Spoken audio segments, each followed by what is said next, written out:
मौलाना फजल रहमान साहब के आज़ादी मार्च का अंजाम क्या होगा?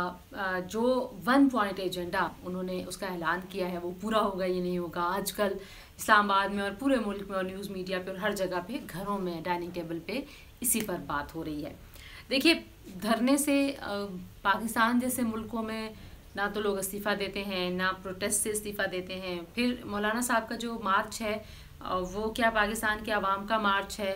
वहाँ पे महंगाई से, बेरोज़गारी से तंग अवाम की कितनी बड़ी तादाद मौजूद है, उसका जवाब है नफ़ी में। मौलाना साहब का मार्च यकीनन बहुत बड़ा है, बहुत मुनज़्ज़म है, बहुत ऑर्गेनाइज्ड है। तो मौलाना साहब ने ये तो साबित कर दिया कि वो उनकी जो सियासी कुव्वत है वो बहुत ज़्यादा है। वो कभी भी इर्रेलेवेंट नहीं थे, और अगर कोई सोच रहा था कि मौलाना फजल रहमान साहब इस दफ़ा अगर इक़्तिदार में शामिल नहीं हैं तो इर्रेलेवेंट हो गए हैं, तो ये वाले तासुर तो ज़ाइल हो चुके हैं। लेकिन अगर हम बहुत ज़्यादा तारीख़ में ना जाएं, माजी में ना जाएं, तो इमरान खान साहब का जो धरना था वो भी अपना कोई भी जो उनके मुतालबात थे वो पूरे करके वहाँ से नहीं गए थे, लेकिन वो माहौल उन्होंने ज़रूर बना दिया था।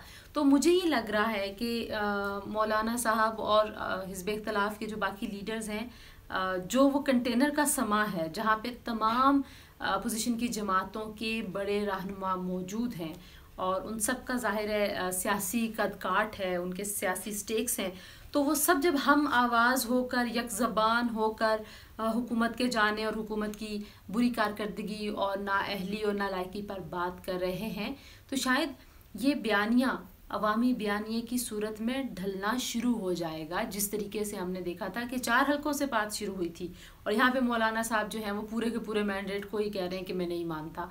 तो मुझे लगता है कि हुकूमत को बहुत एहतियात से, बहुत मोहतात रवैये के साथ इस सारी सूरत हाल को देखने की ज़रूरत है, क्योंकि उनका तो अभी फ़र्स्ट हैंड एक्सपीरियंस है। ख़ुद उन्होंने एक धरना किया था, बहुत लंबा धरना था, और मौलाना साहब जैसी शख्सियत को और जो उनका फुटप्रिंट है अवाम में, या जो उनका हल्का असर है, अगर हम अवाम उसको नहीं भी कहेंगे, उनको ये चैलेंज करना कि आपने जब तक बैठना है बैठे रहें, और ये जो तड़ी की और हटदर्मी की ज़बान है, इससे शायद तसादुम की सूरत हाल पैदा होने का ख़दशा है। तो इस वक्त जो मौलाना साहब गेन कर सकते हैं, जो अपेरेंटली नज़र आ रहा है, वो यही है कि वो अवामी बयानिया बनाने का आगाज़ ज़रूर कर देंगे, जो बयानिया इमरान खान साहब की हुकूमत मुखालिफ होगा। और अगर साथ ही इनकी कारकर्दगी इम्प्रूव ना हुई, मईशत बेहतर ना हुई, महंगाई कम ना हुई, तो फिर उस अवामी बयानिए को रोकने के लिए इमरान खान साहब को काफ़ी मुश्किलात का सामना हो सकता है।